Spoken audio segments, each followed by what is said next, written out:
نے نبی صلی اللہ علیہ وسلم سے پوچھا کہ یا رسول اللہ لم اراک تصوم شہرا من الشہور ما تصوم فی شعبان، کہ شعبان میں جو ہے آپ اتنے روزے کیوں رکھتے ہیں، باقی مہینوں میں نہیں رکھتے، اس مہینے میں آپ صلی اللہ علیہ وسلم سے پوچھا گیا کہ کیوں روزے رکھتے ہیں اللہ کے رسول صلی اللہ علیہ وسلم۔ سید عائشہ رضی اللہ تعالیٰ عنہ بیان کرتی ہیں کہ میں نے نبی صلی اللہ علیہ وسلم کو رمضان کے علاوہ کسی مہینے میں بھی اتنی کثرت سے روزہ رکھتے ہوئے نہیں دیکھا جتنا شعبان میں دیکھا ہے۔ شب برات کی جو 15ویں یا 14ویں جو رات ہے اس کو حلوے، مانڈے اور مٹھائیاں تقسیم کرنا، اور بہت سارے لوگ نہا دھو کر اچھے اچھے کپڑے پہنتے ہیں، چراغاں کرتے ہیں، اسی طرح آتش بازی ہوتی ہے، پٹاخے چھڑائے جاتے ہیں، خالص ہندوؤں کی رسم ہے، اسلام سے کوئی تعلق نہیں، یہ ہندوؤں سے مسلمانوں میں داخل ہوئی ہے۔ بسم اللہ الرحمن الرحیم، الحمدللہ والصلاة والسلام علی رسول اللہ۔ قال اللہ تعالی فی محکم تنزیل یا ایہا الذین آمنوا اتقوا اللہ ولتنظر نفس ما قدمت لغد واتقوا اللہ۔ سورۃ حشر کی پہلی آیت کہ اے ایمان والو اللہ تعالیٰ سے ڈرو اور ہر شخص یہ دیکھ لے کہ اس نے کل کے لیے کیا تیاری کی، آج کے لیے نہیں کہا، کل کے لیے، آخرت کے لیے کیا تیاری کی ہے، کیا اعمال آگے بھیجیں۔ پیارے بھائیو، آج کی اس نشست کا جو موضوع سخن ہے وہ ہے شب برات کی حقیقت اور ماہ شعبان میں کرنے والے اعمال۔ بحیثیت مسلمان ہمیں پتہ ہونا چاہیے کہ یہ عربی مہینہ شروع ہوا ہے، اس میں ہم نے کیا کرنا ہے۔ بہت سارے کام کرنے والے ہوتے ہیں، ہم نہیں کرتے، نہیں پتہ ہوتا، اور بہت سارے نہیں کرنے والے ہوتے، بدعات اور خرافات وہ کر جاتے ہیں۔ جنوری، فروری، مارچ یہ پتہ ہے ہمیں، لیکن شعبان، رمضان کا تو چلو سب کو پتہ ہے، اور جو محرم کا مہینہ ہے اس میں کیا کرنا ہے۔ یہ رجب گزرا، کتنے چیزیں تھیں، رجب کے کنڈے کس نے کیے، کس نے اور عجیب عجیب حرکتیں کی۔ سنن نسائی کی صحیح حدیث نمبر 2359 ہے، سیدنا اسامہ بن زید اس حدیث کے راوی ہیں۔ وہ کہتے ہیں میں نے نبی صلی اللہ علیہ وسلم سے پوچھا کہ یا رسول اللہ لم اراک تصوم شہرا من الشہور ما تصوم فی شعبان، کہ شعبان میں جو ہے آپ اتنے روزے کیوں رکھتے ہیں، باقی مہینوں میں نہیں رکھتے، اس مہینے میں آپ صلی اللہ علیہ وسلم سے پوچھا گیا کہ کیوں روزے رکھتے ہیں اللہ کے رسول صلی اللہ علیہ وسلم۔ آپ صلی اللہ علیہ وسلم نے فرمایا ذالک شہر یغفل الناس عنہ، یہ وہ مہینہ ہے جس سے لوگ غفلت میں ہیں، بھولے ہوئے ہیں، اور وہ مہینہ بین رجب اور رمضان، وہ مہینہ جو ہے رجب اور رمضان کے درمیان ہے۔ وہ شہر ترفع اعمال الی رب العالمین، اور یہ وہ مہینہ ہے جس میں اعمال اللہ تعالیٰ کے پاس پیش ہوتے ہیں۔ اللہ اکبر۔ اور آگے فرمایا کہ فاحب ان یرفع عملی وانا صائم، اور میں یہ چاہتا ہوں کہ جب میرا عمل اللہ تعالیٰ کے پاس پیش ہو تو میں روزے سے ہوں۔ سبحان اللہ، یہ ہے اس مہینے میں روزہ رکھنے کی حکمت۔ اسی طرح آگے چلتے ہیں، دیکھیے آپ سال میں 3 اوقات ایسے ہیں جن میں اعمال اللہ تعالیٰ کے پاس پیش ہوتے ہیں۔ ایک تو یہ مہینہ میں نے آپ کو بتا دیا، دوسرا بخاری و مسلم میں سیدنا ابو ہریرہ رضی اللہ تعالیٰ عنہ اس حدیث کے راوی ہیں، کہتے ہیں نبی صلی اللہ علیہ وسلم نے فرمایا کہ ہر عصر میں اور فجر میں فرشتوں کا اجتماع ہوتا ہے، فرشتے جمع ہوتے ہیں، اور جو کچھ اعمال ہوتے ہیں وہ لے کے جو ہے وہ اللہ تعالیٰ کے پاس چلے جاتے ہیں۔ یہ ڈیلی بیسس پر ہے، ہر روز جو ہے عمل اللہ تعالیٰ کے پاس پیش ہوتا ہے، عصر میں اور فجر میں۔ اسی طرح صبحی ویکلی جو ہے وہ کب پیش ہوتا ہے؟ مسلم کی حدیث نمبر 2565 ہے، اور جامع ترمذی کی حدیث نمبر 747 ہے۔ رسول اللہ صلی اللہ علیہ وسلم نے فرمایا ترفع الاعمال الی رب العالمین کل یوم الخمیس و یوم الاثنین، یا یوم الاثنین والخمیس، کہ ہر پیر اور جمعرات کے روز اعمال جو ہے وہ اللہ تعالیٰ کے پاس فرشتے لے کے جاتے ہیں، اور آپ صلی اللہ علیہ وسلم کہہ رہے ہیں کہ میں چاہتا ہوں کہ جب میرا عمل پیش ہو تو میں روزے سے ہوں۔ پیارے بھائی آگے چلتے ہیں، بخاری اور مسلم میں یہ حدیث موجود ہے، سید عائشہ رضی اللہ تعالیٰ عنہ بیان کرتی ہیں کہ میں نے نبی صلی اللہ علیہ وسلم کو رمضان کے علاوہ کسی مہینے میں بھی اتنی کثرت سے روزہ رکھتے ہوئے نہیں دیکھا جتنا شعبان میں دیکھا ہے۔ بلکہ ایک حدیث میں فرمایا، 2-3 حدیثیں ہیں، میں ایک ہی پیش کرتا ہوں وقت کی کمی کے باعث، کہ اللہ قلیلاً کے کو چند دن روزے نہ رکھتے، باقی پورا مہینہ شعبان میں رکھتے. اور حکمت آپ کو میں نے بتا دی ہے کہ اس مہینے میں جو ہے وہ اللہ تعالیٰ کے پاس اعمال پیش ہوتے ہیں. اب پیارے بھائی آگے چلتے ہیں. شب برات.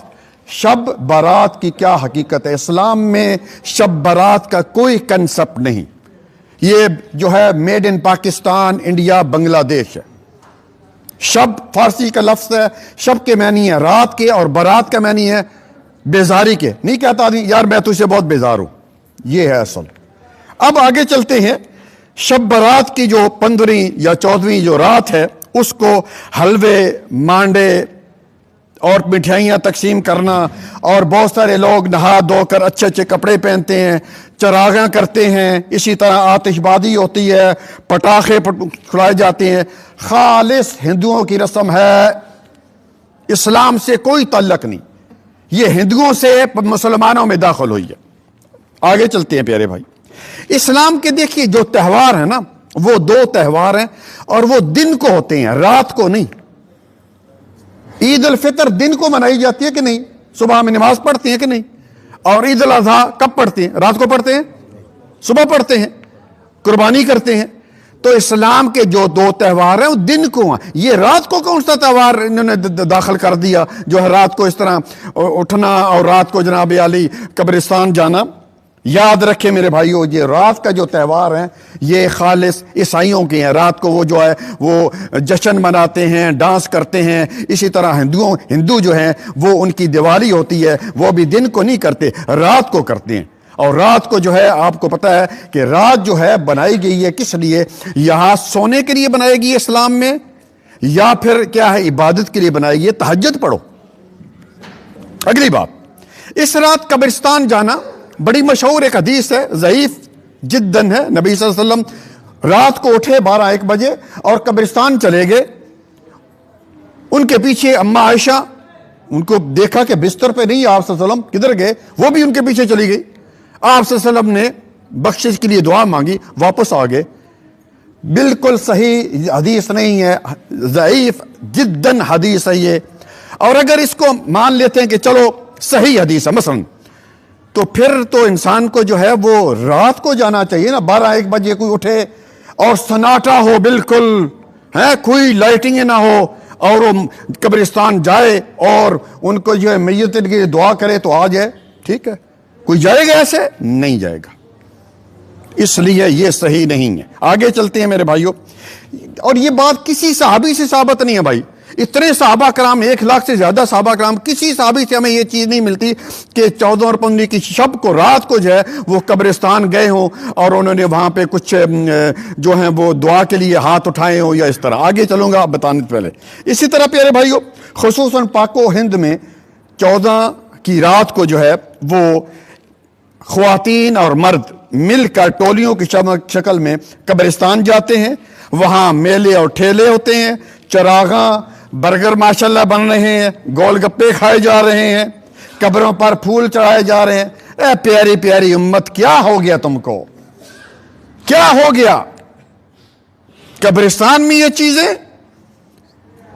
سیاستہ کی تقریباً 5 کتب حدیث میں یہ حدیث موجود ہے. نبی صلی اللہ علیہ وسلم موجود ہیں، حوض کوثر پر موجود ہوں گے، اور لوگ آئیں گے، ان کے بازو اور ان کے چہرے جو ہے وہ چمک رہے ہوں گے. کس وجہ سے؟ وضو کی وجہ سے. بیچ میں پردہ حائل ہو جائے گا. آپ صلی اللہ علیہ وسلم کہیں گے آنے دو بھائی، یہ تو میرے امتی ہیں. آپ صلی اللہ علیہ وسلم کو بتایا جائے گا کہ ما احدث بعدک، کہ آپ نہیں جاتے، انہوں نے آپ کے جانے کے بعد جو ہے آپ کے دین کو تبدیل کر دیا. تو آپ صلی اللہ علیہ وسلم کیا کہیں؟ سحقن سحقن لمن غیر بعدی، ان کو میری نظروں سے دور کر دو، دفع کر دو، جنہوں نے میرے جانے کے بعد میرے دین کو تبدیل کر دیا. اسی طرح پیارے بھائیو، پتہ ہے ایسے لگتا ہے جیسے مردوں کی عید ہے. یقین کیجیے، آپ نے ادھر بھی دیکھا ہوگا، گلف میں کوئی ہوتا ہے اس طرح. آپ اگر پاکستان میں جائیں، اور میں جا رہا ہوں ابھی انشاءاللہ یہ اتوار والے دن، کوشش کروں گا دیکھنے کے کم، جانا فائدہ بھی نہیں ہے ادھر، کیا فضول ٹائم ضائع کرنے کی بات ہے. وہاں پہ ایسے لگتا ہے جیسے مردوں کی عید ہے. ماشاءاللہ خواتین بن ٹور کے اور جناب پرفیوم لگا کے اور ہر چیز کھانے پینے اور قبروں پر جو پھول اور یہ اور وہ سب استغفر اللہ انا للہ و انا الیہ راجعون۔ اسی طرح پیارے بھائیو آگے چلتے ہیں، اس رات کو کوئی خاص عبادت نہیں ہے، جیسے ہمارے بعض جو ہیں، اور اللہ معافی دے، ہم بھی جب چھوٹے چھوٹے تھے، ہماری جو نانی دادیاں مائیں جو ہیں وہ پڑھتی ہوتی تھی 100 نفل، ہم تو وہ پٹاخے چلاتے تھے، ہاں شرلیاں اور پتنی کیا کیا، اللہ تعالیٰ معاف کرے، نہیں پتہ تھا دین کا، اب سمجھ آ گیا۔ اور آپ کو بھی بھائی اب جو بیٹھے ہوئے کم از کم سمجھ لیں کہ اس رات کو کوئی 100 رکعت نماز نفل پڑھنا، نماز تسبیح عورتیں پڑھنی ہے جمعیت آپس میں جماعت کر کے یہ پڑھنا، اسی طرح جو ہے اور کوئی کسی قسم کی کوئی عبادت اس رات کو نہیں ہے۔ اور جتنی بھی احادیث آتی ہیں وہ سب من گھڑت ہیں، گھڑنتو ہیں، اپنی پنجابی میں کہا نا، وہ سب گھڑنتو ہیں، کوئی ایک بھی صحیح نہیں ہے کہ اس رات کو آپ صلی اللہ علیہ وسلم نے 100 نفل پڑھے ہوں یا نماز تسبیح پڑھی ہو۔ اسی طرح پیارے بھائیو قرآن، آخری بات، قرآن کریم کہتے ہیں جی اس مہینے میں نازل ہوا، قرآن سے ہم پوچھتے ہیں کہ قرآن اس مہینے میں نازل ہوا، شہر رمضان الذی انزل فیہ القرآن، قرآن جو ہے کس میں مہینے میں نازل ہوا؟ رمضان میں۔ سورۃ بقرہ کی آیت نمبر 185 اور سورۃ قدر جو ہے انا انزلناہ فی لیلۃ القدر، کہ ہم نے اس کو لیلۃ القدر میں اتارا، تو لیلۃ القدر کب ہے؟ شعبان میں، رمضان میں۔ پیارے بھائیو خلاصہ حاصل یہ ہے کہ اس مہینے میں زیادہ سے زیادہ روزے رکھیں۔ ایک بات یہ، اور روزہ رکھنے کی میں نے بہت دفعہ پہلے آپ کو بتا چکا ہوں، بڑی فضیلت ہے۔ من صام یوما فی سبیل اللہ، جو ایک روزہ رکھتا ہے 70 سال، 70 من صام یوما فی سبیل اللہ، اللہ تعالیٰ اس کو جہنم سے 70 سال کی مسافت کے برابر دور کر دیتے ہیں۔ دوسری حدیث قدسی جلدی بتا رہا ہوں، کل عمل ابن آدم لہ الا الصوم، کہ آدم کے بیٹے کا ہر عمل اس کے لیے سوائے روزے کے، ایک روزہ خاص میرے لیے اور اس کا اجر بھی میں دوں گا۔ تیسری حدیث تھوڑا سا اس میں ذوق پایا جاتا ہے، نبی صلی اللہ علیہ وسلم نے فرمایا من صام یوما فی سبیل اللہ جعل اللہ بینہ وبین النار خندقا کما بین السماء والارض، کہ جو روزہ ایک نفر روزہ رکھتا ہے اس کے اور جہنم کے درمیان ایک خندق کھود دی جاتی ہے، گڑھا کھود دیا جاتا ہے جس کی لمبائی جو ہے زمین اور آسمان کے برابر ہے۔ سورۃ احزاب کی آیت نمبر 35 میں اللہ تعالیٰ نے فرمایا والصائمین والصائمات، اور آگے کیا فرمایا؟ اعد اللہ لہم مغفرۃ واجرا عظیما، کہ روزہ رکھنے والے مرد اور عورتوں ان کے لیے اللہ تعالیٰ نے بہت بڑی مغفرت اور اجر تیار کیا ہوا ہے۔ پیارے بھائیو آخری بات یاد آ گئی کہ رمضان آنے سے پہلے حق پر ہونا چاہیے، یہ حدیث کو یاد رکھیں اور اس پر عمل کریں۔ کیا ہے؟ 2 چیزیں کر لیں ابھی سے، شعبان سے پہلے ہی کر لیں بلکہ، ٹھیک ہے؟ ورنہ کوئی عبادت قبول نہیں ہوگی، نہ روزہ، نہ نماز، نہ زکوٰۃ، کچھ بھی نہیں۔ اللہ تعالیٰ کہے گا میں اس کے اعمال دیکھنے نہیں چاہتا۔ اور یہ صحیح حدیث، اب حدیث کا نمبر میں بھول گیا ہوں، حضرات جو ریکارڈ کریں ان سے گزارش کروں گا اس میں حدیث کا نمبر ڈال دیں۔ صحیح حدیث ہے، نبی صلی اللہ علیہ وسلم نے فرمایا کہ ہر پیر اور جمعرات کے دن اللہ تعالیٰ کے پاس اعمال پیش ہوتے ہیں اور اللہ تعالیٰ سب کی بخشش کر دیتے ہیں۔ سبحان اللہ، اللہ تعالیٰ سب کو بخش دیتا ہے سوائے 2 کے۔ دونوں میں سے ایک کون ہے؟ ایک وہ ہے جو شرک کرتا ہے، جو شرک کر رہا ہے اللہ تعالیٰ کے ساتھ شرک کر رہا ہے۔ ان اللہ لا یغفر ان یشرک بہ ویغفر ما دون ذلک لمن یشاء، اللہ تعالیٰ کہتا ہے میں شرک کرنے والے کو کبھی معاف نہیں کروں گا۔ تو اللہ تعالیٰ اس کا جو عمل ہے، کوئی بھی عمل اس نے کیا، کہتا ہے چھوڑ دو جب تک یہ شرک سے توبہ نہیں کرا۔ اور دوسرا وہ 2 بھائی آپس میں جو ناراض ہیں، اللہ تعالیٰ کہتا ہے کہ جب تک یہ آپس میں راضی نامہ نہیں کرتے میں ان کے بھی عمل نہیں دیکھنا۔ کیا فائدہ ہے بھائی؟ آج ہی ٹیلی فون کریں، امی جان، بہت سارے لوگ اپنی والدہ سے بھی ناراض ہیں، صحیح، والدے سے ناراض، بھائیوں سے ناراض، دوستوں سے ناراض، ابھی سے ٹیلی فون کرنے اگر آپ چاہتے ہیں کہ آپ کا عمل اللہ تعالیٰ کے یہاں قبول ہو۔ اللہ تعالیٰ سے دعا ہے اللہ تعالیٰ ہمیں جو ہے وہ رمضان تک پہنچائے اور اللہ تعالیٰ ہمیں عبادت کرنے کی توفیق عطا فرمائے۔ جزاکم اللہ خیرا، بارک اللہ فیک۔